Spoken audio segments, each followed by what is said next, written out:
पिछली क्लास हमारी रुकी थी रोहिंग्या इशू पर।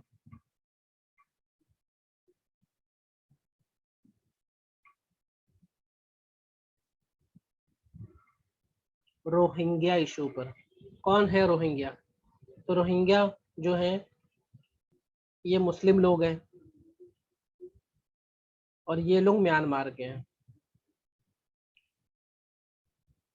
मतलब इनका जो देश था वो था म्यांमार।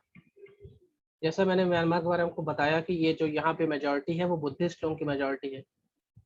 और जब भी किसी देश में किसी एक धर्म की मेजोरिटी होती है तो वो अपने आप को उस देश का मालिक समझने लग जाता है। जैसे आजकल अभी भारत में हो रहा है कि हम हिंदू जो हैं वो अपने आप को समझ रहे हैं कि ये हमारा ही देश है, बाकी और धर्मों का हमने सम्मान करना छोड़ दिया है।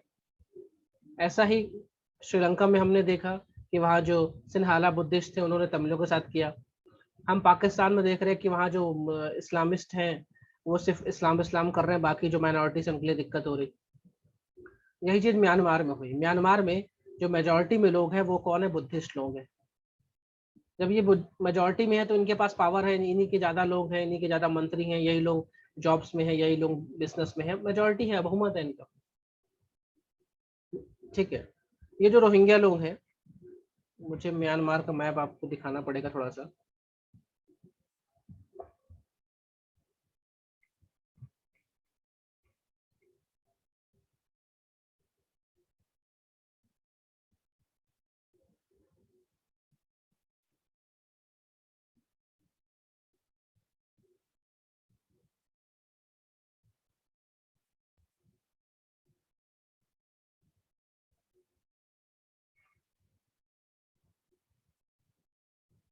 ये जो हिस्सा है इसे कहते हैं अराकान योमा। अराकान योमा ये पूरा एरिया है। ये जो योमा है ये पर्वत श्रृंखला का नाम है, अराकान पूरे क्षेत्र का नाम है। और इस पूरे क्षेत्र में जो स्टेट है उसका नाम है रखाइन। जैसे हम इंडिया में बोलते हैं डेक्कन प्लेट्यू, तो डेक्कन प्लेट्यू में ऐसा नहीं कि सिर्फ महाराष्ट्र ही आता है। डेक्कन प्लेट्यू में महाराष्ट्र स्टेट भी है, डेक्कन प्लेट्यू में कर्नाटका भी है, डेक्कन प्लेट्यू में आंध्र प्रदेश भी है। लेकिन जब एरिया क्षेत्र की बात करते हैं तो हम बोलते हैं दक्कन का पठार। वैसे जब क्षेत्र की बात कर रहे हैं हम बोल रहे हैं अराकान योमा, लेकिन वहां पे जो स्टेट है उसका नाम है रखाइन स्टेट। ये वहां पे रखाइन स्टेट है। तो ये जो रोहिंग्या लोग थे, रोहिंग्या, ये लोग की मेजोरिटी सबसे ज्यादा कहाँ रहती थी? रखाइन स्टेट में रहती है। और रखाइन जो है बॉर्डर, ये देखिए समंदर से इसकी एरिया लगा हुआ है। ठीक है।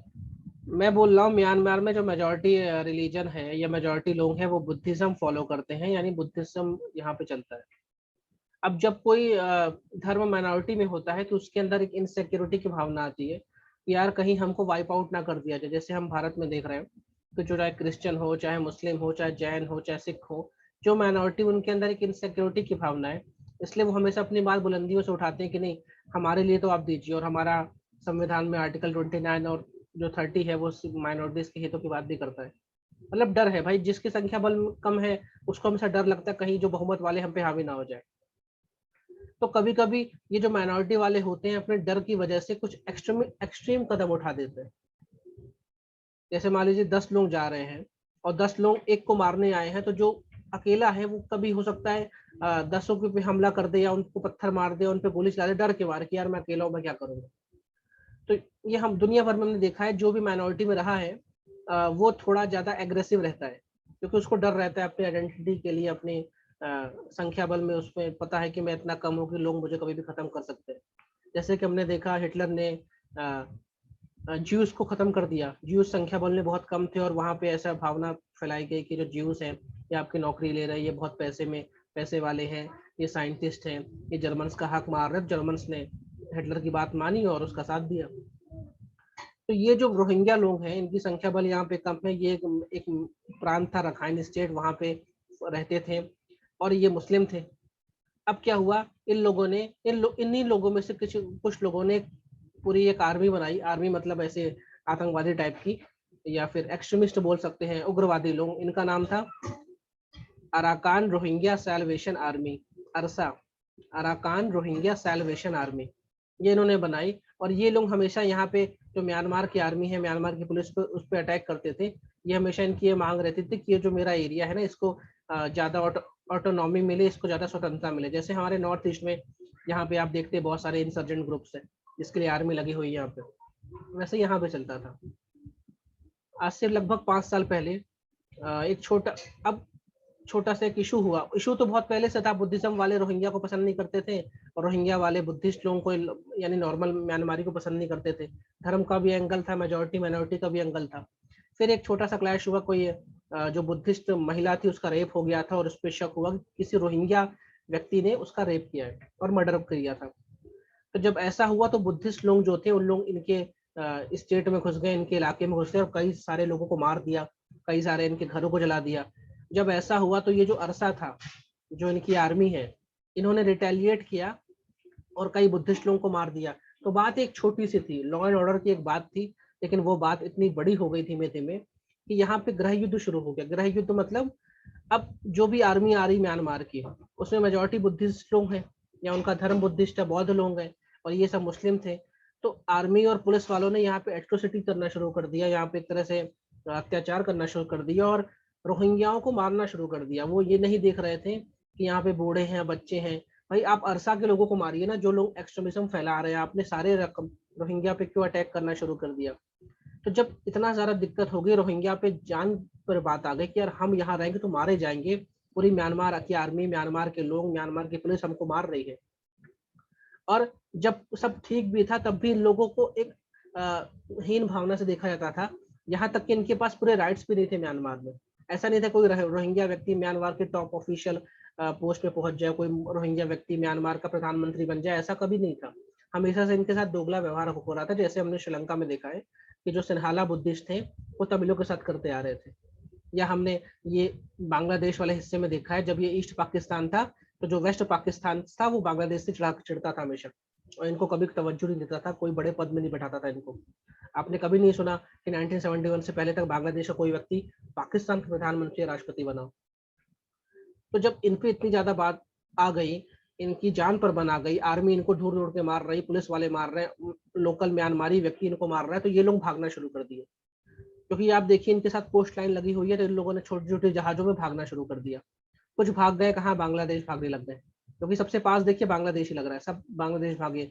कुछ ये नीचे से इधर से थाईलैंड भाग गए, लेकिन थाईलैंड कम लोग हैं, इधर बहुत सारे लोग हैं, क्योंकि यहाँ पे क्या समंदर का किनारा था, जहाजों में बैठ के भाग गए, क्योंकि उनको पता था हम यहाँ रहेंगे तो मारे जाएंगे। तो बहुत तेजी से माइग्रेशन हुआ। ये जो रोहिंग्या लोग थे ये बांग्लादेश भाग के आए। अब जब बांग्लादेश भाग के आए तो इनमें से कुछ लोगों ने भारत में आ गए। अब भारत में चाहे इधर कोलकाता में बहुत लोग आ गए, बहुत सारे लोग नॉर्थ ईस्ट की ओर भाग गए। हमने बांग्लादेश का जब लेक्चर लिया तो बताया था हमारी जो बॉर्डर है बड़ी पोरस है और इतनी ज़्यादा यहाँ पे सिक्योरिटी नहीं है। बांग्लादेशी रेफ्यूजी का भी क्राइसिस हमारे पास बैठा ही है कि बहुत सारे बांग्लादेशी हमारे यहाँ आए हैं, रोहिंग्या वाले ही पहुंच गए। मोटे तौर पे हम कह सकते हैं इस समय 1 लाख रोहिंग्या भारत में रहते हैं, 1 लाख भारत में रहते हैं, और बांग्लादेश में तो 20 लाख से ऊपर की पॉपुलेशन है। तो ये सब हो रहा था। अब ये यहाँ से भाग के चले गए, ये अपना देश छोड़ के चले गए। जब ये देश छोड़ के चले गए तो बांग्लादेश तो इनको अपनाएगा नहीं। अपनाना मतलब क्या, बांग्लादेश इनका आधार कार्ड तो बनाएगा नहीं, भारत इनका आधार कार्ड तो बनाएगा नहीं, भारत या बांग्लादेश इनको अपनी नागरिकता तो देने से रहे। तो इन लोगों को कहा गया रिफ्यूजी, इन लोगों को कहा गया शरणार्थी। शरणार्थी मतलब ये शरण लिए हैं, ये हमारे देश में शरण लिए हुए, क्योंकि यहाँ कहाँ है, म्यांमार से। पता है इनका ओरिजिन कहाँ से है, ये रोहिंग्या कौन है, क्या हुआ है, हमें सब पता है। लेकिन सब बांग्लादेश में गए, बहुत सारे भारत में आ गए। जब भारत में आ गए तो हम पहले बांग्लादेशियों से वाली दिक्कत से निपट ही रहे हैं। 1971 से बहुत सारे बांग्लादेशी हमारे देश में आ गए, अब ये रोहिंग्या और चले आए। जब ये नॉर्थ ईस्ट की ओर गए तो यहाँ पे मैंने बोला यहाँ पे जमीन बड़ी कम है, और जमीन कम है और रिसोर्सेस कम है यहाँ का, यहाँ पे ट्राइबल्स लोग बहुत है। तो इन लोगों ने फिर बिल फाड़ना शुरू कर दिया कि यार अभी तक तो बांग्लादेशी बांग्लादेशी खेल रहे थे, अब ये रोहिंग्या भी घुस गए। और कई सारे ऐसे छोटे मोटे क्राइम भी हो रहे थे। अब इन लोगों के पास ऐसा तो था नहीं कि पैसा है या जॉब है या सिक्योरिटी, कुछ नहीं है, तो भाग के आए बेचारे। तो खाने कमाने के लिए इन लोगों ने क्राइम भी करना शुरू कर दिया, या कि बहुत सारे क्राइम में रोहिंग्या लोग मिलने लग गए। तो एक लॉ एंड ऑर्डर का इशू हो गया कि भाई रोहिंग्या लोगों से बचे कैसे, या इनको पकड़े कैसे, इनको भगाएं कैसे। तो हमने बहुत सारे रोहिंग्या को बोला तुम कहाँ से आए, बांग्लादेश से आओ, बांग्लादेश भाग जाओ। तो बांग्लादेश सरकार ने बोला मेरे यहाँ क्यों बेचते हो भाई, ये मेरे यहाँ के थोड़ी ना है। ऊपर से मैं तो बहुत सारे रोहिंग्या को पाल रहा हूँ। तो जो मैंने मैप में आपको भी एक जगह दिखाई थी, कॉक्स बाजार, आज दुनिया में सबसे बड़ा जो सेटलमेंट है इनका रोहिंग्याओं का वो है कॉक्स बाजार में, जो मैंने दिखाया था कि बिल्कुल पास में है। इधर है कॉक्स बाजार, इधर इधर है बिल्कुल जस्ट बॉर्डर में है कॉक्स बाजार। अब दिक्कत ये है कि रोहिंग्या को म्यांमार लेने से रहा। 6 महीने पहले तक शायद ले लेता, लेकिन मैंने बताया कि अभी जनवरी 2021 से म्यांमार में मिलिट्री रूल चल रहा है, और म्यांमार के मिलिट्री रूल को एक शब्द और बोलते हैं, तत्मा दाओ। तत्मा दाओ, म्यांमार में जो मिलिट्री की सरकार है उसका एक और नाम है तत्मा दाओ। जैसे म्यांमार में तत्मा दाव चल रहा है, वहां की आर्मी वहीं के लोगों को मार रही है, तो वहां पे तो और अभी क्या हुआ इन पिछले 6 महीनों में, जो लोकल म्यांमारी व्यक्ति था, जो रोहिंग्या नहीं थे, नॉर्मल म्यांमारी व्यक्ति लोग थे, वो तक भारत की बॉर्डर में घुस गए। कई सारे म्यांमार के जो पुलिस ऑफिसर है उन्होंने बॉर्डर क्रॉस कर ली, क्योंकि आर्मी ने बोला पुलिस ऑफिसर से कि अपने लोगों पे गोली चलाओ। इन लोगों ने मना कर दिया, नहीं यार हम अपने लोगों पे गोली कैसे चलाए। तो आर्मी इन पुलिस ऑफिसर्स को मारने दौड़ी, तो ये लोग भी भाग के आ गए। तो अब हमारे साथ दिक्कत देखिए, जो नॉर्मल म्यांमारी है वो तो अभी घुसा है 6 महीने के अंदर, जो रोहिंग्या पिछले 3 साल से हमारे यहाँ घुसे बैठे हैं। बांग्लादेश में तो 20 लाख से अधिक रोहिंग्या रहते हैं। अब इशू ये चल रहा है कि रोहिंग्या जाए तो जाए कहाँ, बहुत बड़ी आबादी में, मिलियंस में लोगों की बात कर रहा हूँ। बांग्लादेश थोड़ी ना इनको पालेगा, वैसे ही गरीब देश है। भारत वैसे ही परेशान है, इतनी बड़ी आबादी हम खुद लेके बैठे हैं। अभी हम ये नहीं तय कर पा रहे कि जो हमारे पास 50 साल से बांग्लादेशी आए हैं उनका क्या करना है।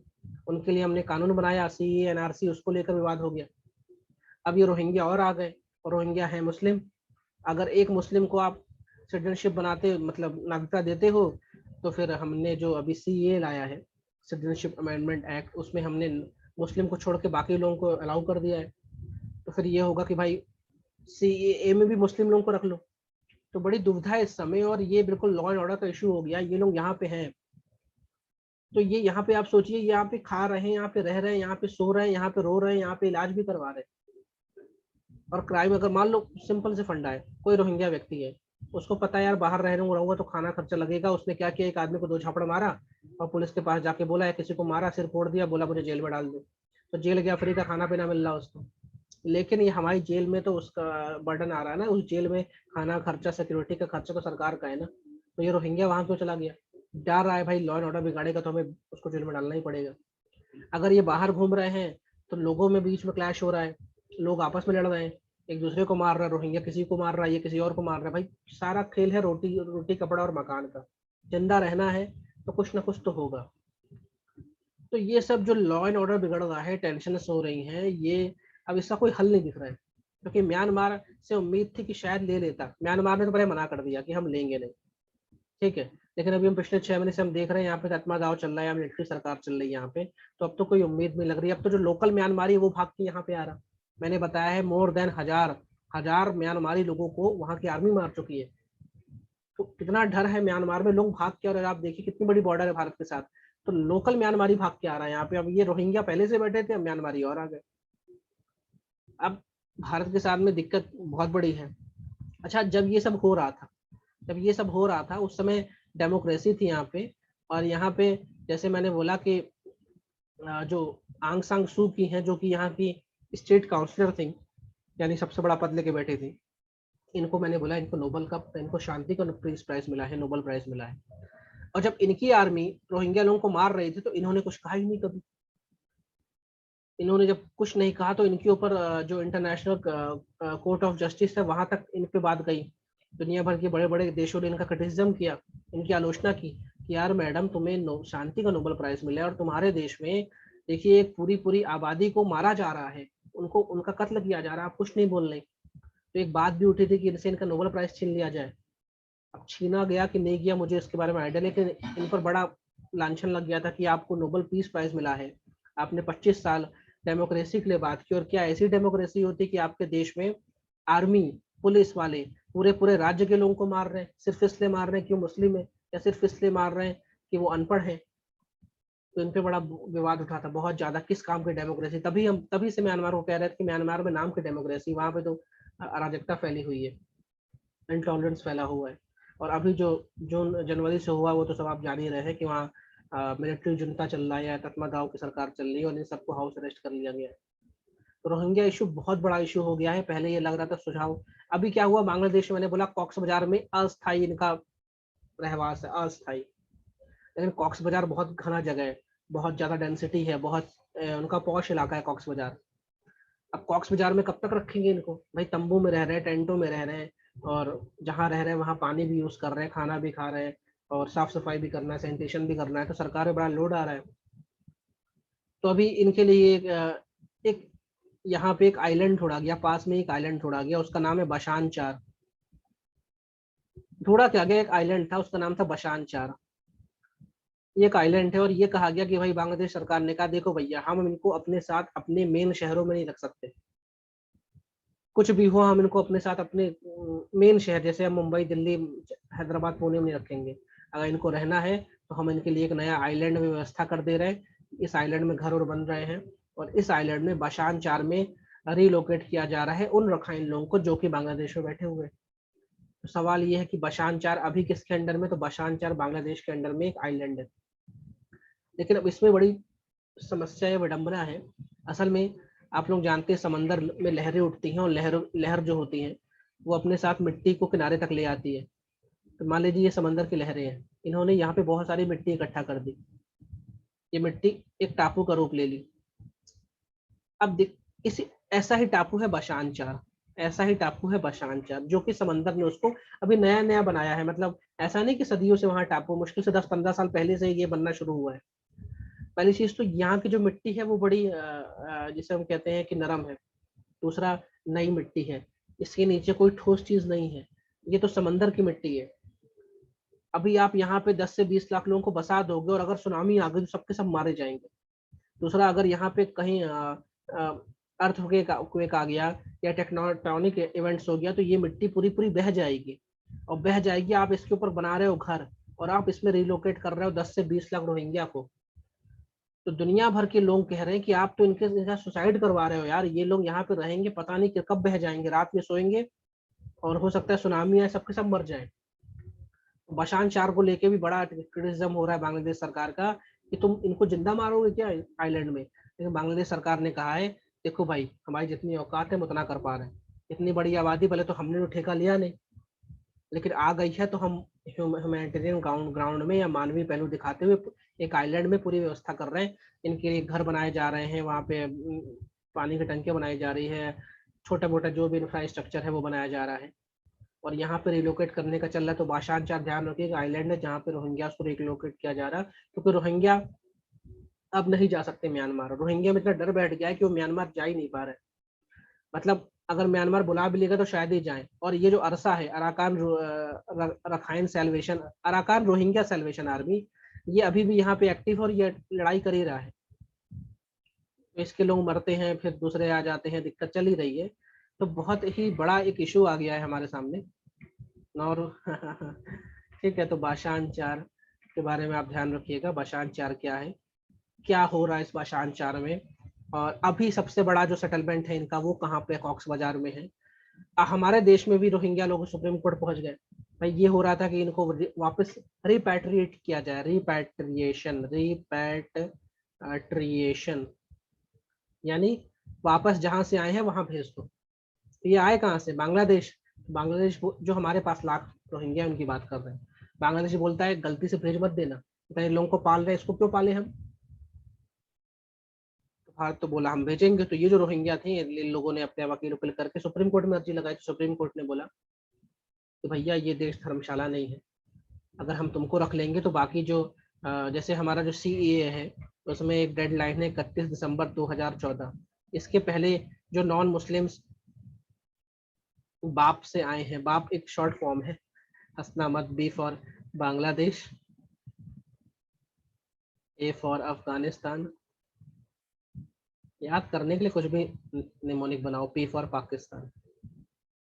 तो जो हमारा CAA है यानी सिटीजनशिप अमेंडमेंट एक्ट 2019 वाला, उसमें कहा है कि जो लोग जो नॉन मुस्लिम्स बाप से आए हैं, मतलब बांग्लादेश, अफगानिस्तान, पाकिस्तान से आए हैं और 31 दिसंबर 2014 से पहले भारत आ गए हैं, उनको हम नागरिकता दे देंगे। इसके बाद जो लोग आए हैं उनको नहीं देंगे। तो अभी तो इसी के लिए इतना विवाद चल रहा है कि भैया चक्का जाम हो गया है ना, दिल्ली वाला शाहीन बाग हो गया, साल भर डिबेट चल गई, मीडिया लोगों का घर खर्चा पानी चल गया उससे। तो अभी उसी को लेकर इतना दिक्कत है सीए को लेकर, और अभी सुप्रीम कोर्ट अगर मान लीजिए रोहिंग्याओं के पक्ष में फैसला दे देती कि नहीं नहीं इनको भी आप सेटल करो यार भारत सरकार, तो भारत सरकार तो अपने बाल नोच लेती। तो अभी दिक्कत ये है कि 1 लाख रोहिंग्या जाएंगे कहाँ? यहाँ के जो रोहिंग्या वो बशान 4 में जाएंगे तो कब तक जिंदा रहेंगे? और म्यांमार से जो नए नए लोग अभी भाग के आए हैं इनका क्या होगा? अभी बड़ी समस्या है, बहुत ज्यादा समस्या है। तो अभी तक की जो मैंने आपको ब्रीफिंग दी है, मैंने रोहिंग्या इशू तो था, लेकिन इसके साथ मैंने अभी रिसेंट में जो फिर से लोग भाग रहे हैं, ट्रांस बाउंड्री माइग्रेशन हो रहा है म्यांमार से, कई सारे बच्चे, कॉलेज गोइंग बच्चे, कई सारे परिवार, कई सारे इन्फ्लुएंशियल लोग जो अच्छे पदों में थे, अच्छा काम कर रहे थे, अच्छा कमा रहे थे, वो भी जान बचा के भाग आए हैं, क्योंकि वहां पे आर्मी उनको मार रही है, घूम रही है। तो अभी तक की जो ब्रीफिंग दी वो क्लियर होगी आप लोगों को?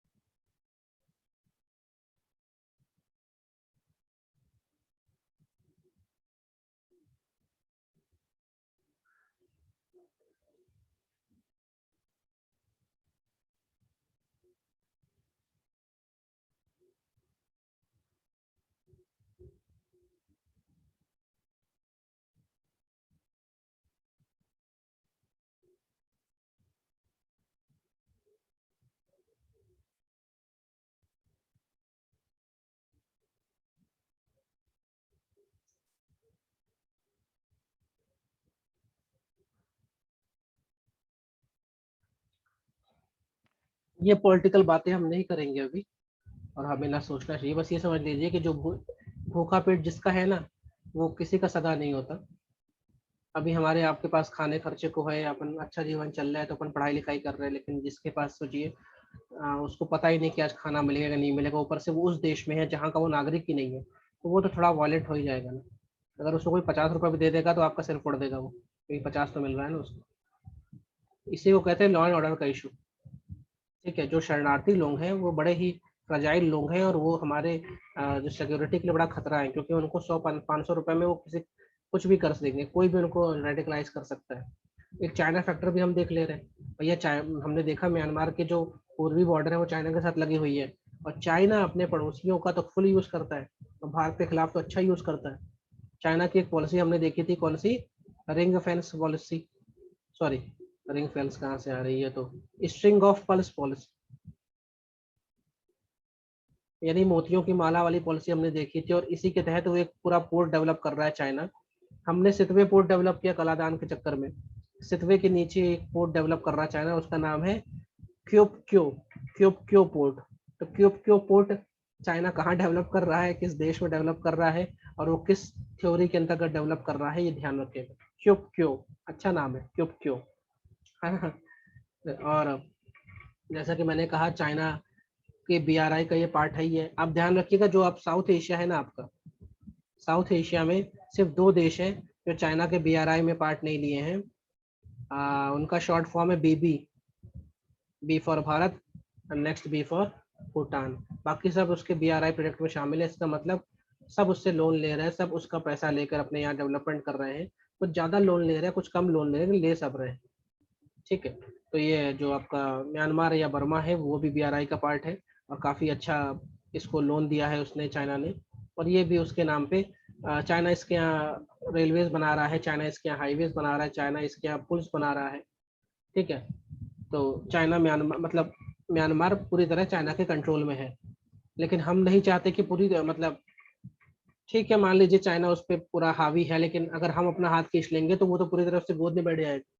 इसलिए हमने देखा कि हमने उसको एक सबमरीन दी है, हमने उसको बहुत सारे हेल्प पैकेजेस दिए हैं। अभी हमारी वैक्सीन डिप्लोमेसी थोड़ी बिगड़ गई, लेकिन उसके पहले हमने जो वैक्सीन डिप्लोमेसी के तहत हमने फ्री में जो वैक्सीन दी थी, उसमें हमने म्यांमार को भी बहुत बड़ी खेप दी। ठीक है, और जैसा कि हमारा भारत जो है वो फार्मेसी ऑफ द वर्ल्ड है ही है, तो बहुत सारी जीवन रक्षक दवाएं, लाइफ सेविंग ड्रग्स तो हम म्यांमार को देते ही आ रहे हैं।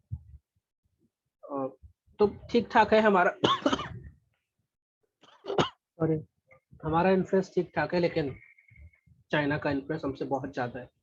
इलेक्शन वाला जो किस्सा है मैंने आपको समझा दिया, म्यांमार में इलेक्शन हुए थे, और इस इलेक्शन को वहां की आर्मी ने बोला कि ये रिग्ड है, ये पैसे देकर इलेक्शन जीते हैं, इलेक्शन में धांधली हुई है। और आर्मी ने टेक ओवर कर लिया। और वहाँ की जो पहली स्टेट काउंसलर थी, ये अलग से पद ही बनाया गया था स्टेट काउंसलर आंग सांग सू के लिए, और वो पहली स्टेट काउंसलर थी, उनको उठा के कहाँ डाल दिया, घर हाउस अरेस्ट कर दिया। ठीक है। और ये सब मैंने समझाया ना आपको, सब इस शीट में मिल जाएगा कि रोहिंग्या को लेकर उनके साथ क्या क्या हुआ, दुनिया भर में बड़ा क्रिटिसिज्म हुआ आंग सांग सू की का, कि भैया आप डेमोक्रेसी की बात कर रहे थे और आपके साथ में ऐसा किया। ये सारी बातें इसमें लिखी हुई है। ठीक है, मैंने तो बस उसका, ये देखिए एनएलडी जो पार्टी है, इसका नाम है नेशनल लीग फॉर डेमोक्रेसी। ये किसकी पार्टी, आंग सांग सू की। और यूएसडीपी जो पार्टी है वो आर्मी बैक्ड पार्टी है, और इसमें चाइना का भी पैसा लगा हुआ है। तो अब बड़ी रोचक बात है कि जब म्यांमार में आर्मी ने टेक ओवर किया, तख्ता पलट किया, कू किया, तो दुनिया भर के देश ने उसका, या तो उसको डांटा कि म्यांमार की आर्मी तुमने गलत किया, या तो शांत रहे। लेकिन चाइना भाई ने तो बकायदा बधाइयां दे दी कि वाह क्या काम किया आर्मी तुमने, तुम तो बधाई के पात्र हो। क्योंकि वहाँ की म्यांमार की जो आर्मी है वो फुली बैक्ड है चाइना, उसको चाइना बहुत पैसा देता है वहाँ की आर्मी को, जिस तरह पाकिस्तानी आर्मी चाइना की पपेट है, वैसे ये भी है। तो जब दुनिया भर के देशों ने चाइना, ये म्यांमार में जो कू हुआ था, टेक ओवर हुआ था, तख्ता पलट हुआ था, उसके लिए या तो विरोध जताया या तो शांत रहे। अब सवाल है कि सर भारत ने क्या किया, तो भारत ने बिल्कुल शांत रहा, भाई पड़ोस की बात है, कुछ नहीं बोलेंगे, क्योंकि भले अच्छा हो या बुरा, हमें उसके साथ रिलेशन खराब नहीं करने। क्योंकि हम देखे हैं कई सालों तक, कई दशकों तक म्यांमार में मिलिट्री रूल रहा है, और हमारा पड़ोसी है, तो हम भाई मिलिट्री रूल रहे या ना रहे, हमें उसके साथ बिगाड़ नहीं करना है। तो भारत उन देशों में जिसने कुछ भी नहीं कहा, लेकिन चाइना ने तो बाकायदा बधाई दे दी। तो यहाँ पे एक शब्द तत्मा दाव वही शब्द है कि मिलिट्री रूल को तत्मा दाव कहते हैं। तो म्यांमार के मिलिट्री रूल को तत्मा दाव भी कह रहे हैं, ये उनकी लोकल लैंग्वेज में शब्द है। और दूसरा एक मैंने शब्द बताया था, मिलिट्री जुनता। मिलिट्री जुनता, इसे जुनता कहते हैं, मिलिट्री जुनता, ये भी मिलिट्री के रूल को मिलिट्री जुनता कहा जाता है। ठीक है। तो ये सारी लगभग बातें मैंने आपको इसमें समझाती हुए, लग नहीं रहा कुछ बचा है, देख लेते हैं। और कलादान भी हो गया, रोहिंग्या रिपैट्रिएशन ही मैंने बता दिया कि क्या क्या दिक्कत है, हम भेज पा रहे हैं कि नहीं भेज पा रहे हैं ना। मिलिट्री को में चाइना का रोल क्या था, ये आप मैंने बता दिया कि चाइना तो वहाँ की बड़ी खुश हो गई, तारीफ कर दी। ये सब BRI प्रोजेक्ट मैंने बता दिया। अच्छा एक चीज़ और है, जैसे मैंने बोला कि BRI के तहत काफ़ी लोन लिया है, तो जिस तरह पाकिस्तान में उन्होंने CPEC बनाया था, CPEC मतलब चाइना पाकिस्तान इकोनॉमिक कॉरिडोर।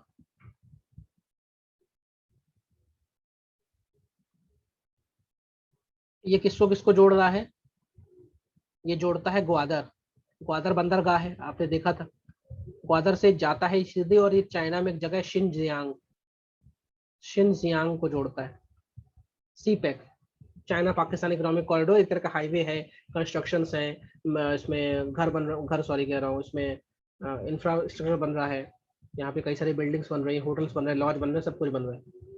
इसी तरह इसने एक कॉन्सेप्ट यहाँ बनाया म्यांमार के साथ, इसका नाम है CMEC। क्या नाम है इसका, CMEC। नाम वही है, बस वहाँ P की जगह M आ गया। CMEC में भी यही चीज है, BRI के तहत ये शामिल है, पैसा लिया है इसने और बनाया है, और चाइना ने इसको अच्छा खासा पैसा दिया है। और अभी दिक्कत ये है म्यांमार के साथ, अगर वो 100 रुपए कमाता है, 100 रुपए, तो 40 रुपए तो कर्जा देने में चुका देता है, और वो 40 रुपए कर्जा चाइना ले आता है। मतलब देखिए कितना बड़ा इस पे उधार का जंजाल फेंक दिया इसके ऊपर। और इसी को काउंटर करने के लिए, ये चाइना को काउंटर करने के लिए मैंने बताया था कि हमने एक शुरू किया था जिसका नाम था IMT।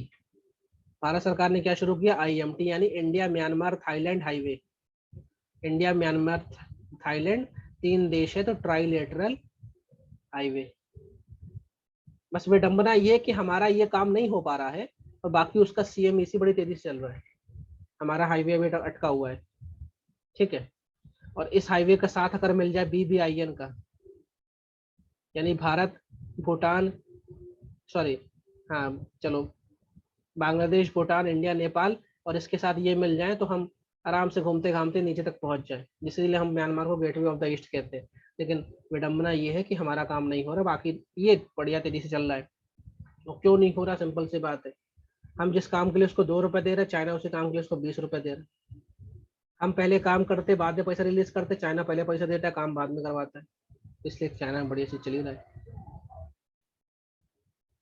और एक बात आपको चाहे बुरी लगे, लेकिन भारत की विदेशी जमीन पर डेवलपमेंट काम करने की जो रफ्तार है बहुत धीमी है, बहुत ज्यादा धीमी है। हम वादा कर लेते कि हम आपके देश में ये बनाएंगे, रोड बनाएंगे, पुल बनाएंगे, नहर बनाएंगे, और हम अगर बोलते हैं 5 साल में, तो 5 साल में हमारा भूमि पूजन में नहीं होता। इस चक्कर में भारत की इमेज दुनिया में बहुत खराब है। और चाइना अगर बोला कि 1 साल में काम करेंगे तो 6 महीने में कर देता है, बहुत तेज अपने प्रोजेक्ट्स पूरे करता है चाइना। इसलिए हम चाइना को कभी कोई बीट भी नहीं कर पाते। भाई हमने किसी देश के साथ, जैसे हमने देखा ईरान में भारत को जो चाहा बाहर रेलवे नेटवर्क है उससे बाहर निकाल दिया। हमने श्रीलंका में देखा कि जो कोलंबो पोर्ट का ईस्ट टर्मिनल था उसको हमसे बाहर फेंक दिया गया। हमने अब यहाँ म्यांमार में हम देख रहे हैं कि IMT हाईवे हम बनाना चाह रहे हैं, लेकिन हमारा काम ही ढंग से नहीं हो रहा। बांग्लादेश में हम रूपपुर न्यूक्लियर पावर प्रोजेक्ट बना रहे थे, वो धीमे धीमे चल रहा है। ये हमारी थोड़ी चीज को में सुधारना होगा, बाकी तो सब ठीक ही है। और अगर कंक्लूड करूं मैं इसको, तो बस ये है कि भाई हमें अपने जो हमारे प्रोजेक्ट हैं, जो हमने वादे किए हैं म्यांमार के साथ, उसको तेजी से पूरा करना पड़ेगा। और म्यांमार की जो इकोनॉमिक नीड्स है, अगर उसको पैसे की आवश्यकता है तो उसको भी हम लाइन ऑफ ट्रेड बनाकर उसको पैसा दें, और कोशिश करें कि वो चाइना के डेप्ट रेप्ट या उधार वाले चंगुल में ना फंस जाए, वो अगला श्रीलंका ना बने साउथ एशिया का। ठीक है। और दूसरा, अभी जैसे कि आर्मी रूल चल रहा है, तो हमें आर्मी के खिलाफ बात नहीं कर रही है, क्योंकि अगर ये लंबा चल गया तो हमें तो काम निकालना उसी से है ना। इसलिए भारत सरकार की जो फॉरेन पॉलिसी है उसमें हमने क्रिटिसाइज नहीं किया, आज तक क्रिटिसाइज नहीं किया, 6 महीने होने को आ गए। हमने कभी नहीं बोला कि भाई वहाँ पे मिलिट्री ने गलत काम किया। बस हम ये बोल रहे हैं कि लॉ एंड ऑर्डर मेंटेन हो जाए, वहाँ पे से शांति आ जाए बस। बाकी हम मिलिट्री सरकार को बुरा नहीं बोल रहे, क्योंकि वो हमारा पड़ोसी है। ठीक है। तो म्यांमार वाला चैप्टर क्लोज हो गया। ये शीट मैं आप लोगों को शेयर तो कर ही दी है मैंने, कोई डाउट हो तो पूछ लो।